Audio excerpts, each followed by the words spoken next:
Hello everyone, leet code series में आपका स्वागत है। हमारा नेक्स्ट प्रॉब्लम है एरे बेस, वो है मैक्सिमम प्रोडक्ट ऑफ 3 नंबर।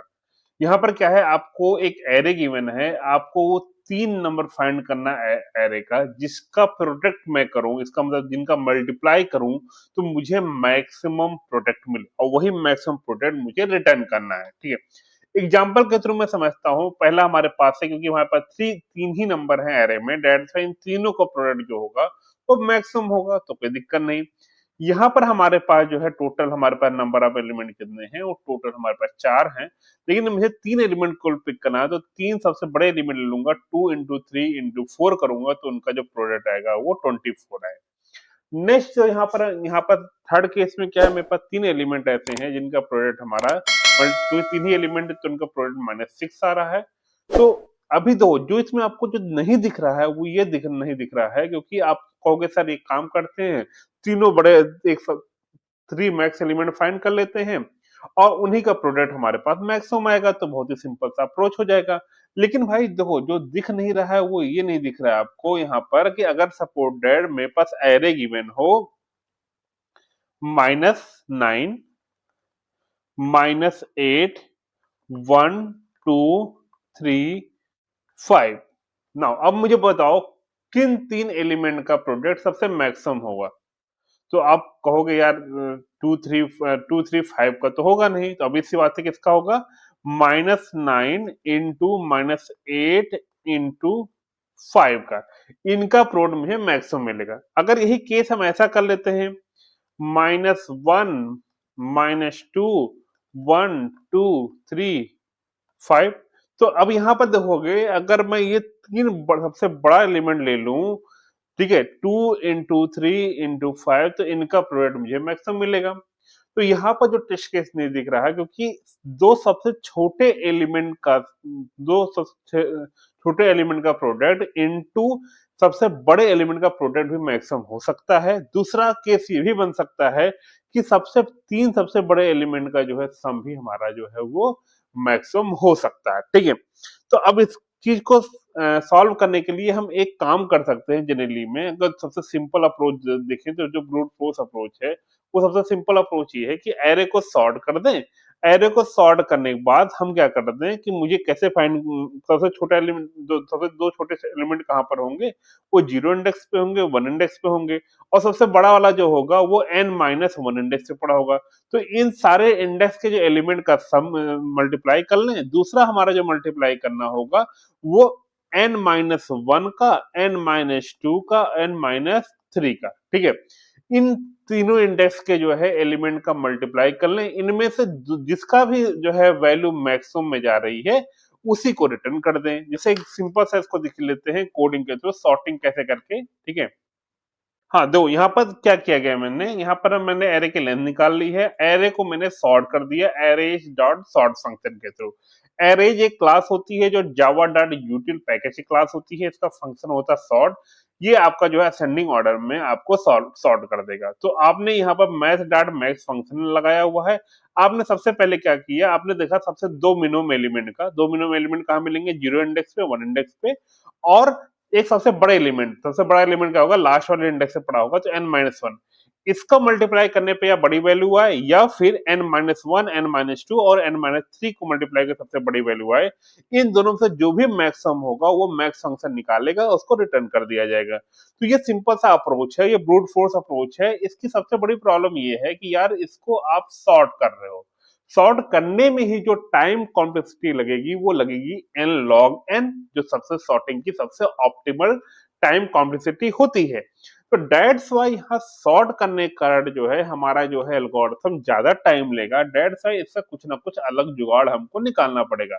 तो इसको अलग जुगाड़ निकालने के लिए हम एक काम करते हैं, इसको हम किस तरीके से कर सकते हैं। सपोज दैट हमारे पास ये एरे गिवन है, और हम ये मान के चलते हैं कि अभी आप जो है इस एरे का, पहले मैक्सिमम के लिए बता देते हैं, फिर आप मिनिमम आराम से अपने खुद से कर सकते हो। सपोज दैट आपने यहाँ तक एरे को आपने ट्रेस आउट कर लिया है, यहाँ तक, तो यहाँ तक एरे का ट्रेस आउट कर लिया है, तो यहाँ से यहाँ तक, तो आपके पास मैक्सिमम 1 में मेरे पास 18 पड़ा होगा, मैक्स 1 में, मैक्स 2 में 16 पड़ा होगा, मैक्स 3 में आपका 17 पड़ा होगा। ठीक है, अभी मैं एज्यूम करके चलता हूँ, यहाँ तक कर लिया। मैं क्यों कर रहा हूँ आपको आगे समझ में आ जाएगा। तो नेक्स्ट, जब आप थर्ड इंडेक्स को आप जो है आप लेते हो, थर्ड इंडेक्स में वैल्यू पड़ी हुई है 20 पड़ी हुई है, 20 हमारा मैक्स 1 से बड़ा है, 20 मैक्स 1 से बड़ा है, तो आप डायरेक्टली 20 को यहाँ पर डालने के बजाय आप सबसे पहले आपको क्या काम करना है, क्योंकि अगर 20 मेरा सबसे बड़ा हो गया तो इसका मतलब है 18 मेरा सेकंड मैक्स होगा एंड 16 मेरा थर्ड मैक्स होगा। दैट्स व्हाई हम डायरेक्टली वैल्यू मैक्स 1 में डालने के बजाय हमको क्या करना पड़ेगा भाई, सबसे पहले क्या कर लो, मैक्स 1 की वैल्यू को मैक्स 3 में ट्रांसफर करो। पहला काम क्या होगा, मैक्स 1 की वैल्यू को मैक्स 3 में ट्रांसफर करना है। दूसरा काम क्या होगा, मैक्स 1 की वैल्यू को मैक्स 2 में ट्रांसफर करना है। और थर्ड काम क्या होगा, जो एलिमेंट आ रहा है उसको जो है हमने जो है उसको ट्रांसफर करना पड़ेगा मैक्स 1 में। तो यहाँ पर हमारा जो हो जाएगा, पहले हम 16 को ट्रांसफर करेंगे यहाँ से, तो यहाँ पर 7 हट करके 16 यहाँ पर हो जाएगा।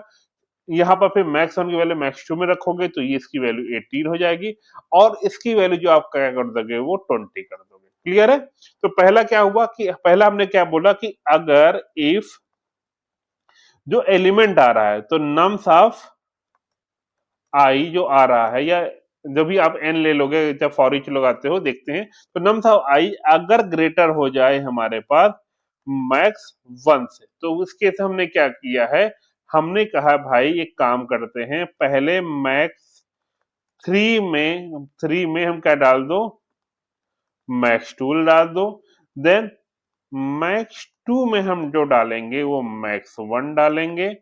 ठीक है, मैक्स 1 डालेंगे। देन मैक्स 1 में जो है, मैक्स 1 में हम डालेंगे, वो डालेंगे एंड जो नम ऑफ आई डालेंगे। क्लियर है। तो इससे हमारा जो है मैक्स 1 मिल जाएगा। नाउ अब सपोज दैट मेरे पास एलिमेंट आया नेक्स्ट टाइम 19 क्या है, मैक्स 1 से बड़ा नहीं है, लेकिन 19 जो है मैक्स 2 से बड़ा है। ठीक है, तो दूसरा जो केस बन रहा है एलसीएफ का केस ये बन रहा है कि ऐसा भी हो सकता है हमारा कि हमारे पास जो नंबर आ रहा है, नम्स ऑफ आई आ रहा है, वो मैक्स 1 से नहीं बड़ा है, लेकिन वो बड़ा है मैक्स 2 से, मैक्स 2 से। तो अब उस केस में क्या होगा कि हम सबसे पहले, क्योंकि अगर हम 19 यहाँ डालेंगे तो 18 मेरा जो थर्ड मैक्स हो जाएगा। डेट से सबसे पहले क्या काम करना है, इसको ट्रांसफर करना है आपको मैक्स 3 में। तो सबसे पहले क्या करना है, मैक्स 3 इक्वल टू हमको कर देना मैक्स 2। अब उसके बाद हम ट्रांसफर कर लेंगे मैक्स 2 में हमारा नम्स ऑफ आई। क्लियर है, यहाँ क्लोज करेंगे। देन लास्ट केस ये भी बनेगा। अब यहाँ पर क्या हुआ, 18 यहाँ पर चला आया और यहाँ पर आपका जो हो गया वो 19 हो गया। ठीक है, अब 17 आया। 17 जब आया तो हमारे पास 17 जो है वो किससे बड़ा है, 17 हमारा मैक्स 2 से नहीं बड़ा है, मैक्स 3 से नहीं बड़ा है। तो लास्ट में तो ऐसा भी हो सकता है, सपोर्टेड अभी यहाँ पर हमने लिखा नहीं, 18 पॉइंट मान लो 5 होता, 18.5 इससे बड़ा होता है, 18 से बड़ा होता, तो उस केस से हम ये एक लास्ट कंडीशन लगाते हैं एलसीएफ में कि भाई अगर ऐसा हो रहा कि हमारे पास जो एलिमेंट आ रहा है नम्स ऑफ आई जो आ रहा है, अगर वो ग्रेटर हो जाए मैक्स 3 में, तो डायरेक्टली हम क्या करेंगे, मैक्स 3 में हम जो डाल देंगे वो नम्स ऑफ आई। समझ में आ रहा मेरी बात। तो यहाँ पर जो है स्टार्टिंग में मैंने कुछ भी वैल्यू ले ली थी, जनरली आपने मैक्स 1 मैक्स 2 मैक्स 3 में क्या करोगे, इंटीजर की सबसे मिनिमम वैल्यू रखोगे, इंटीजर डॉट मिन वैल्यू। ठीक है, और आपको मिनिमम फाइंड करने के लिए यहाँ पर जनरली हमने क्या किया, पहले 3 मैक्स फाइंड किया। ठीक है, मैक्स 1 मैक्स 2 मैक्स 3 फाइंड किया, और साथ ही साथ आपको क्या फाइंड करना पड़ेगा, मिनिमम 1 एंड मिनिमम 2, क्योंकि आपको मालूम है कि या तो 3 मैक्सिमम की मल्टीप्लाई करने में सबसे बड़ा एलिमेंट, सबसे बड़ा प्रोडक्ट मिलेगा, या फिर 2 मिनिमम और 1 मैक्स सबसे बड़े मैक्सिमम को मल्टीप्लाई करने पे सबसे बड़ा प्रोडक्ट मिलेगा। तो आई थिंक यही सेम काम आपको मिनिमम के लिए करना है। जब डायरेक्टली कोड पे चलते हैं ज्यादा अच्छे से आपको समझ में आ जाएगा वहां पर। ठीक है, तो यहाँ पर मैं हमारा बेसिक सा कोड है। यहाँ पर हमने क्या किया, 3 वेरिएबल ले लिए हैं, 3 वेरिएबल मैक्सिमम के लिए लिए हैं, मैक्स 1 मैक्स 2 मैक्स 3 के लिए, 2 वेरिएबल मैंने मिनिमम के लिए हैं, मिनिमम 1 मिनिमम 2 के लिए। ठीक है, तो मैक्सिमम में फाइंड करने के लिए हम उल्टा काम करेंगे, सबसे पहले इंटीजर की मिनिमम वैल्यू रखेंगे और मिनिमम के लिए हम जो है मैक्सिमम इंटीजर की मैक्सिमम वैल्यू रखेंगे।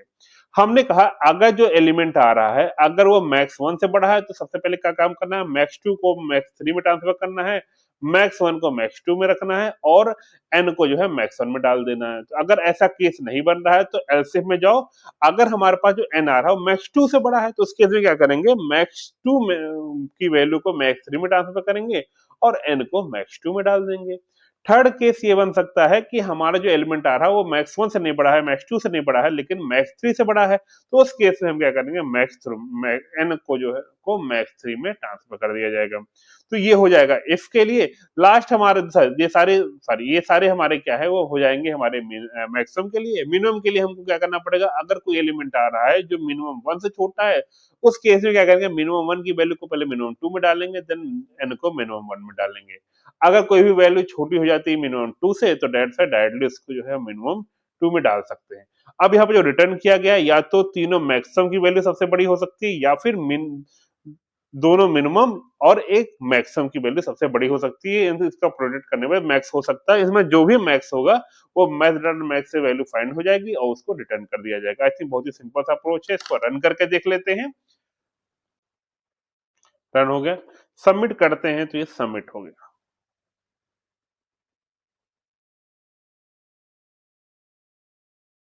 हमारा सबमिट हो गया, ठीक है।